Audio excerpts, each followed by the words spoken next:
주님이 우리 가운데 함께 하십니다. 오늘은 예수님께서 십자가에 못 박혀 돌아가신 성금요일이라고 부릅니다. 그리고 주님께서 부활하신 날을 우리는 주일이라고 부르는 것입니다. 원래 안식일은 토요일이 원래 안식일이다라고 우리가 알고 있죠. 그러나 우리가 주일날 예배 드리는 것은 주님의 부활하신 날을 기념하며 주님 앞에 예배 드리는 줄 믿습니다. 오늘 함께 나누실 말씀은 마가복음 1장 14절부터 15절까지 말씀입니다. 함께 합독하겠습니다. 요한이 잡힌 후 예수께서 갈릴리에 오셔서 하나님의 복음을 전파하여 이르시되 때가 찼고 하나님의 나라가 가까이 왔으니 회개하고 복음을 믿으라 하시더라. 아멘. 예수 그리스도께서 사역을 시작하시면서 복음을 전하시기 시작합니다. 이 복음이라는 것은 주 예수 그리스도께서 십자가에서 이루신 모든 것, 그런 의미가 있는 것입니다. 오늘은 고난주간의 절정인 금요일입니다. 이날은 예수님께서 십자가에 달려 고통을 당하시고 또 마지막 숨을 거두신 그러한 날이죠. 우리는 이날을 성금요일 이렇게 이야기하는데요, 영어로는 어떻게 표현하냐면 Good Friday 이렇게 표현합니다. 그래서 영어의 good이라는 표현이 우리가 알다시피 좋은이라는 그런 의미가 있잖아요. 근데 좋은 금요일이라고 우리가 해석하는 것보다는 이 good이라는 단어가 옛날 영어에는 거룩한, 경건한 그런 의미를 가지고 있습니다. 그래서 거룩한 금요일 이렇게 해석을 하는 게 맞겠습니다. 오늘은 고난주간에 있었던 일들을 우리가 다시 한번 정리하면서 또 우리의 신앙을 점검하는 그러한 시간이 되시기를 바랍니다. 저희가 한 주간 동안 월요일부터 금요일까지 처음으로 특별 새벽 기도회를 했습니다. 그래서 예수님께서 예루살렘 성에 입성하시고 또 어떠한 일들을 행하셨는지, 또 그러한 행하신 일들은 우리 가운데 어떠한 또 가르침을 주시는지 다시 한번 기억하며 점검하며 말씀 나누도록 하겠습니다. 먼저 지난 주일을, 부활주일 전주일을 뭐라 그래요? 종려주일이라고 이야기하죠. 종려주일의 의미는 예수님께서 나귀를 타고 예루살렘 성으로 입성하시는 그러한 날입니다. 그래서 이스라엘 백성들이 종려 가지를 흔들면서 다윗의 자손, 호산나, 다윗의 자손 이렇게 외치는 그런 모습들을 우리가 보게 되는 것입니다. 그런데 이 종려나무는요, 대추야자 나무예요. 그래서 우리가 많이 봤을 거예요. 이렇게 잎이 뾰족뾰족하고 이 생선 가시같이 생긴 잎이 달려있는 그러한 나무가 종려나무입니다. 그 나뭇가지를 이렇게 흔들면서 다윗의 자손이여 호산나 이렇게 외치는 것이죠. 근데 이 종려나무는 어떠한 의미를 가지고 있냐면, 종려나무의 의미는 승리, 또 의, 평화 이러한 의미들을 가지고 있습니다. 그래서 예수님께서 온전한 승리를 이루시고 또 완전한 의가 되시고 우리 가운데 평강을 가져다 주시는 것을 의미하는 줄 믿습니다. 다윗의 자손, 호산나 이렇게 이야기할 때, 다윗의 자손은 이스라엘 백성들은 다윗의 자손에서 이스라엘 백성을 구원할 메시아가 날 것이다, 구세주가 날 것이다 라는 그러한 믿음들을 가지고 있었습니다. 그리고 호산나라는 말은요, 구하옵나니 이제 구원하소서, 그런 의미를 가지고 있습니다. 그래서 우리의 구원자이신 메시아여 우리를 구하옵나니 구원하여 주시옵소서, 그런 의미가 바로 다윗의 자손 호산나 이런 의미가 있는 것입니다. 그들의 지금 상태는 어떤 상태냐면, 로마의 압제 가운데 있는 이 백성들 가운데 강력한 어떤 정치적인 지도자가 나타나서 이 이스라엘 백성들을 구원해 주시는 것이 그들의 소망이었습니다. 근데 예수님께서 이제 예루살렘 성으로 입성하시죠. 근데 어쩌면 그들이 생각하기에는 멋진 말을 타고 또 왕복을 입고 이렇게 들어오실 것을 예상했을지 모르겠어요. 근데 예수님께서는 나귀를 타시고 그렇게 천천히 예루살렘 성으로 입성하는 그런 모습을 우리가 보게 되는 것이죠. 어떤 무력으로 이스라엘 백성들을 구원하러 오신 것이 아니라 주님께서는 죽기까지 사랑하심으로 인류의 죄를 대속하시기 위하여 겸손의 왕으로 입성하시는 줄 믿습니다. 그래서 지난 주일을 우리가 종려주일 이렇게 이야기합니다. 그래서 첫째 날 우리가 나눴던 말씀은 주님께서 오셔서 예루살렘 성에 입성하시면서 첫 번째 하셨던 일들은 성전을 깨끗하게 하신 일이에요. 성전을 정화했다 이렇게 표현을 하죠. 마태복음 21장 13절 말씀 함께 읽겠습니다. 시작. 내 집은 기도하는 집이라 일컬음을 받으리라 하였거늘 너희는 강도의 소굴을 만드는도다.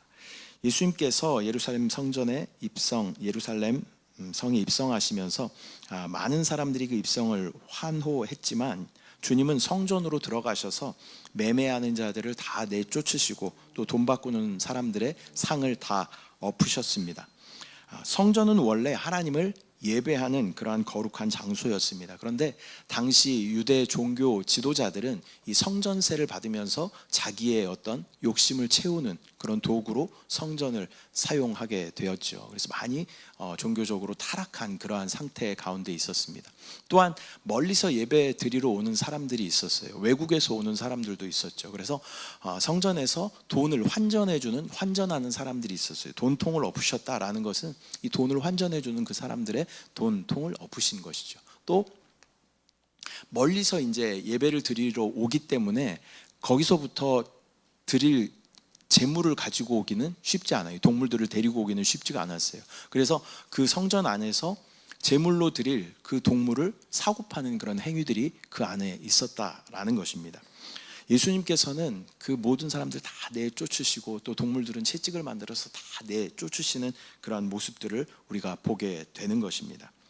그런데 이 사건을 통해서 우리는 우리의 신앙을 다시 한번 점검해 봐야 할 줄 믿습니다. 우리가 교회에서 예배를 드리지만 혹시 우리 가운데 어떤 형식적인 그러한 모습들이 있진 않은가? 저와 여러분이 거룩한 성전이지만 우리의 내적 성전은 정말 깨끗한가? 저와 여러분이 성전이에요, 성전. 그리고 저와 여러분이 교회예요, 교회. 교회는 이런 건물이 아니라 하나님께서 부르신 각 사람, 저와 여러분이 교회, 성전인 줄 믿습니다. 근데 예수님께서 우리 안에 있는 더러운 것들, 세상 가운데 섞여 있고 혼탁해 있는 우리를 예수님께서는 지금 말씀하시면서 거룩한 깨끗한 성전으로 정화되기를 주님께서 말씀하시는 줄 믿습니다. 저와 여러분의 이 성전의 상태는 어떻습니까? 정말 순수하게 하나님을 예배하는 그러한 성전인가? 아니면 어떤 세상의 이득과 유익을 위해서 또 교회에 나와 나의 어떤 기도의 제목만, 나의 욕심만을 하나님 앞에 관철시키며 나아가는 그러한 예배인가? 다시 한번 점검하는 저와 여러분들의 신앙생활 되시기를 축복합니다. 주님께서 이후에 하신 일은요, 저희가 두 번째 날에는 무화과 나무를 저주하시는 그런 사건을 우리가 함께 보았었습니다. 마가복음 11장 13절, 14절, 20절, 21절 말씀 함께 합독합니다.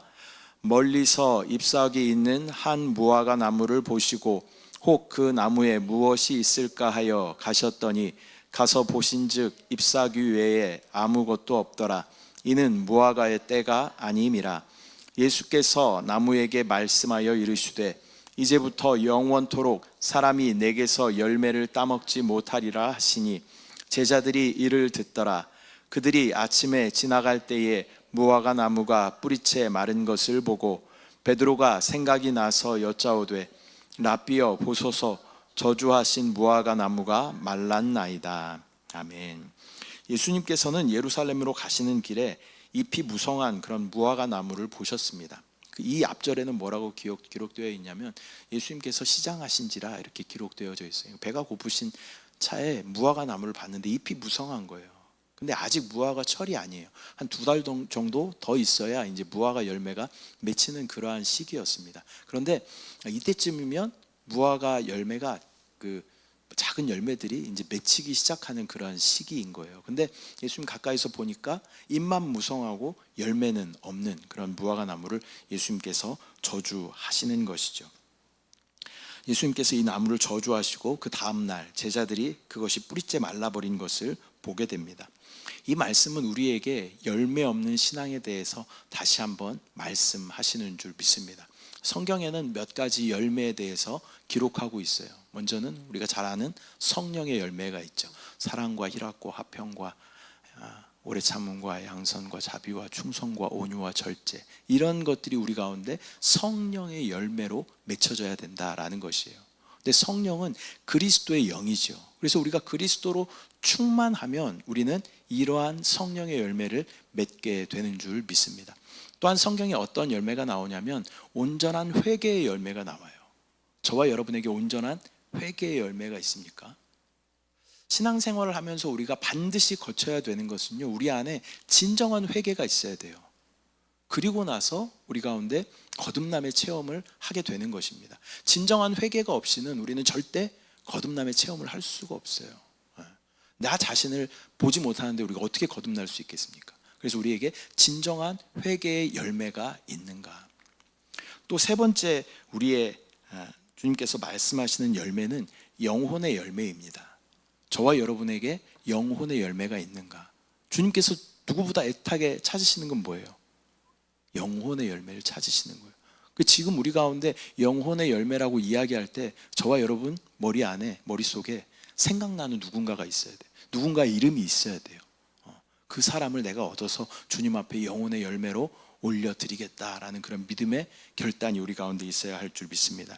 또한 성경에는 선한 행실의 열매라는 열매도 나옵니다. 우리 삶 가운데 선한 행실의 열매가 있는가? 예수 그리스도의 성품은 겸손과 온유이시죠. 그래서 그분으로 우리가 충만하면 우리 안에 선한 행실의 열매들이 나타나게 되는 줄 믿습니다. 세 번째 날 우리가 나누었던 말씀은요, 가룟 유다의 배신에 대해서 우리가 나누었습니다. 마태복음 26장 14절부터 16절까지의 말씀 함께 합독합니다. 그때 12 중에 하나인 가룟 유다라 하는 자가 대제사장들에게 가서 말하되 내가 예수를 너희에게 넘겨주리니 얼마나 주려느냐 하니 그들이 은 30을 달아 주거늘 그가 그때부터 예수를 넘겨줄 기회를 찾더라. 유다는 예수님의 12 제자 중에 한 사람이었습니다. 그러나 결국 은 30에 예수님을 팔아 넘기게 되는 것이죠. 은 30이라는 것은요, 통상적으로 은 30세겔을 의미합니다. 은 30세겔은 어느 정도 가치냐면요, 노예 한 사람을 살 수 있는 정도의 가치예요. 그리고 작은 밭 하나를 살 수 있는 그런 정도의 가치를 가지고 있습니다. 근데 이 가룟 유다는 예수님을 노예를 팔아 넘기듯이 은 30을 받고 예수님을 대제사장에게 팔아 넘기게 되는 것입니다.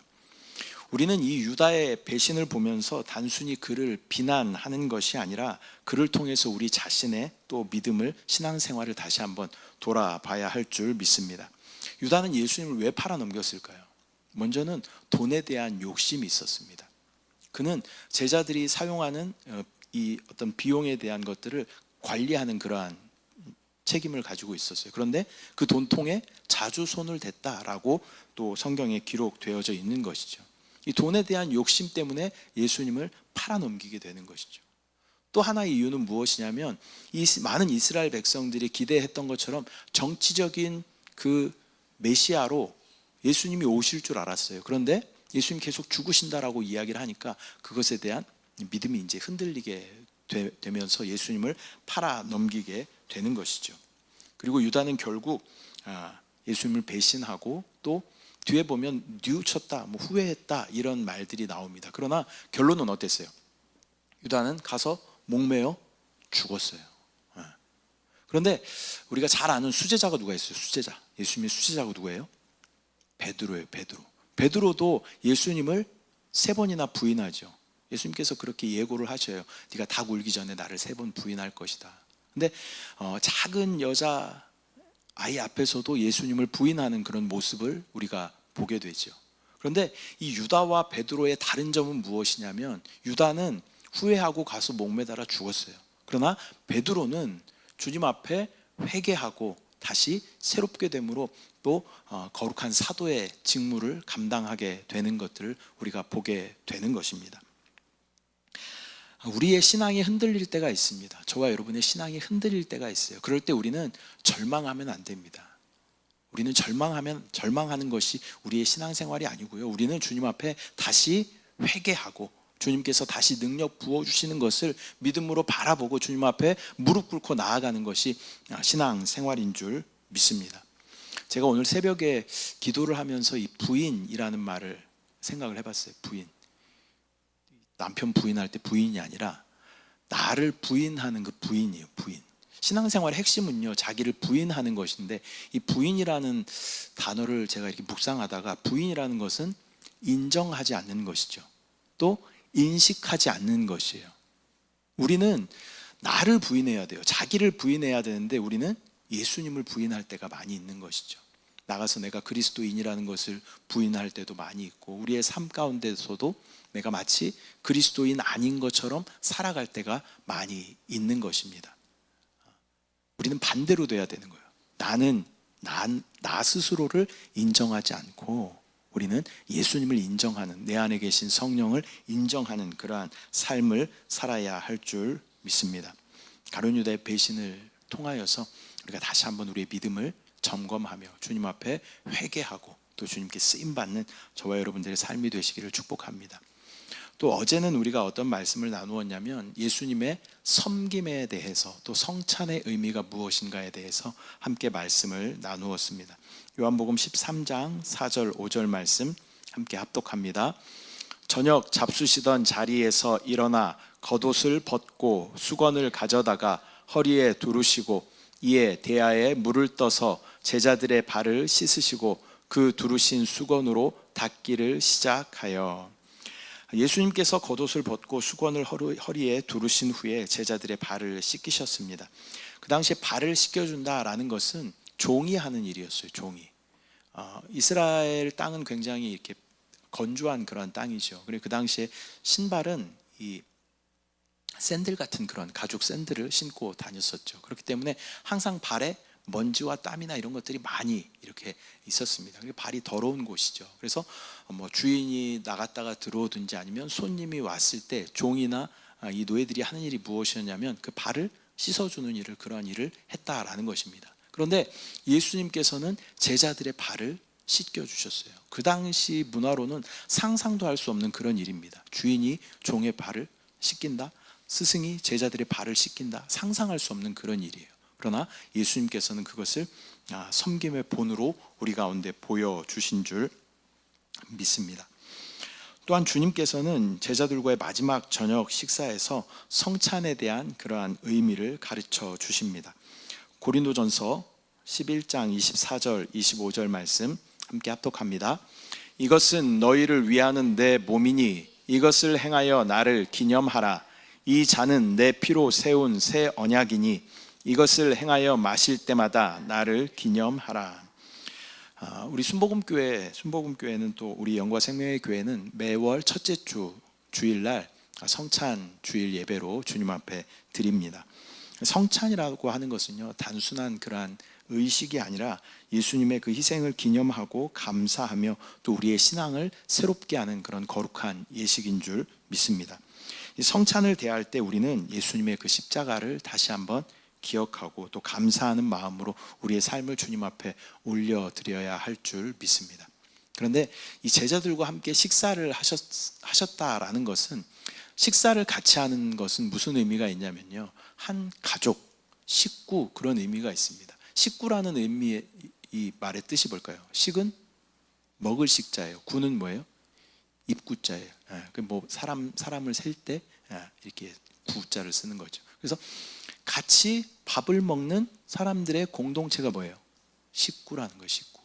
그래서 예수님의 성찬의 의미는 그런 의미가 있어요. 너와 나는 한 가족이다, 한 식구다, 그런 의미가 있는 것입니다. 그래서 교회 공동체도 마찬가지죠. 우리가 성찬을 떼고 또 같이 또 애찬을 나누고 하는 그러한 이유는 뭐예요? 우리가 한 가족, 한 식구이다, 그런 의미가 있는 줄 믿습니다. 그리고 나서 예수님께서 이제 금요일이죠. 금요일 밤에 십자가에 못 박혀 죽으십니다. 요한복음에 보면 요한복음 19장 30절 말씀 같이 합독합니다. 시작. 예수께서 신 포도주를 받으신 후 이르시되 다 이루었다 하시고 머리를 숙이시고 영혼이 떠나가시니라. 다 이루었다라는 이 말씀은요, 단순한 어떤 죽음의 선언이 아니라 이것은 승리의 선언인 줄 믿습니다. 다 이루었다라는 말은요, 원어로 보면 테텔레스타이라는 원어를 써요. 테텔레스타이. 한번 따라하겠습니다. 테텔레스타이. 테텔레스타이. 케텔레가 아니고 테텔레스타이. 예, 이 말의 뜻은 뭐냐면요, 완수하였다, 완성하였다, 완납하였다, 완비하였다, 그런 의미를 가지고 있어요. 그래서 화가가 그림을 다 그린 후에 그 그림에 대해 흡족한 마음이 들어요. 이 그림을 다 완성했다라고 이야기할 때 뭐라고 얘기해요? 테텔레스타이 이렇게 이야기하는 거예요. 그 다음에 심부름꾼, 종이죠. 종이 주인의 어떤 심부름을 다 마친 후에 주인 앞에 딱 가서 보고하는 말이 뭐예요? 테텔레스타이 이렇게 보고하는 거예요. 내가 그것을 다 완수하였다. 주인이 맡겨주신 그 일을 내가 다 완수했습니다 라고 보고하는 것이 테텔레스타이입니다. 또 상인이 은행에서 돈을 빌려요. 그래서 장사를 잘 했어요. 그래가지고 그 대출을 다 갚았어요. 그리고 나서 하는 말이 뭐예요? 테텔레스타 이렇게 이야기하는 거예요. 완납했다, 그런 의미를 가지고 있는 거예요. 또 제사장이 제사의 준비를 다 마친 후에 둘러보고 다 흠없이 잘 다 되었어요. 준비가 잘 되었어. 이때 하는 말이 뭐예요? 테텔레스타 이렇게 이야기하는 거예요. 완비되었다, 그런 의미를 가지고 있는 줄 믿습니다. 그래서 예수님께서 십자가에서 하신 7마디 말씀 중에 6번째 말씀이 요한복음에 나와 있는 다 이루었다라고 말씀하시는 거예요. 그래서 그 하나님의 큰 그림이 다 완성된 줄 믿습니다. 또 보내신 분의 그 임무를 다 완수하신 줄 믿습니다. 또한 우리의 모든 죄값을 주님께서 다 갚아주신 줄 믿습니다. 또한 주님께서는 완전한 완벽한 제사장으로서 또 완벽한 제물로서 단번에 죽으심으로 우리의 모든 죄를 다 청산하시고 구속하여 주신 줄 믿습니다. 이 모든 의미가 다 이루었다라는 그 단어 안에 포함되어져 있는 줄 믿습니다. 저와 여러분을 위해서 십자가에 못 박혀 죽으시고 또 우리 가운데 구속의 은혜를 부어주신 날이 바로 오늘인 것입니다. 예수님께서는 채찍에 맞으시고 또 가시관을 쓰셨으며 또 십자가에 못 박히셨습니다. 그리고 마지막 순간에 어둠이 임하는 것은 하나님의 외면을 의미하는 것입니다. 그 외면은 누가 받아야 되는 거예요? 저와 여러분이 받아야 되는 거예요. 왜? 우리가 하나님을 선택하지 않았기 때문에. 그래서 우리는 하나님과 단절 가운데 있을 수밖에 없는 그러한 존재였어요. 그러나 예수님께서 우리가 당해야 하는 그 하나님과의 단절을 친히 담당하시고 우리는 하나님과 화목을 이루어 주신 줄 믿습니다.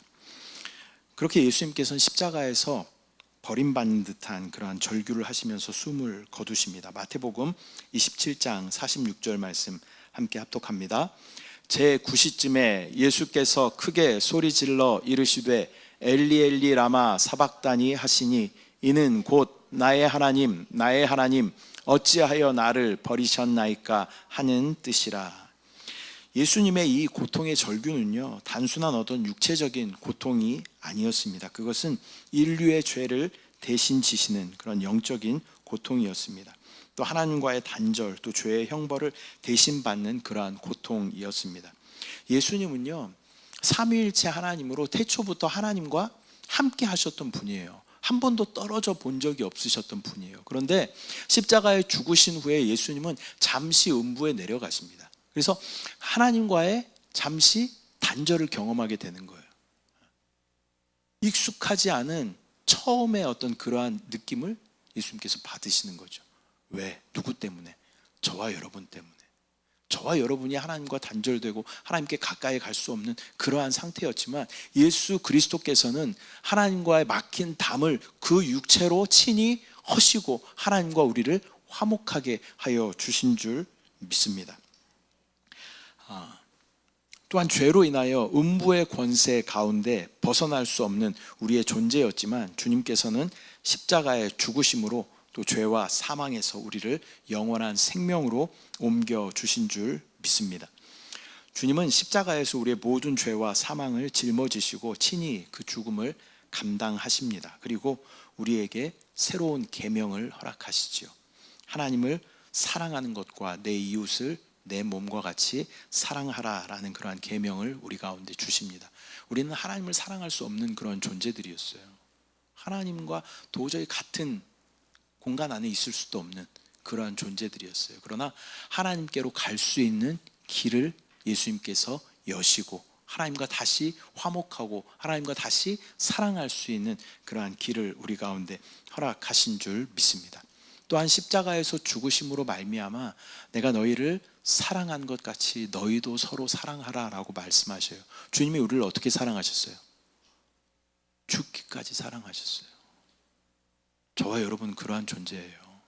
주님께서 십자가에서 내가 너를 죽기까지 죽도록 죽을 만큼 내가 너를 사랑해 라고 말씀하신 그 사랑의 최고의 표현이 바로 십자가의 사랑인 줄 믿습니다.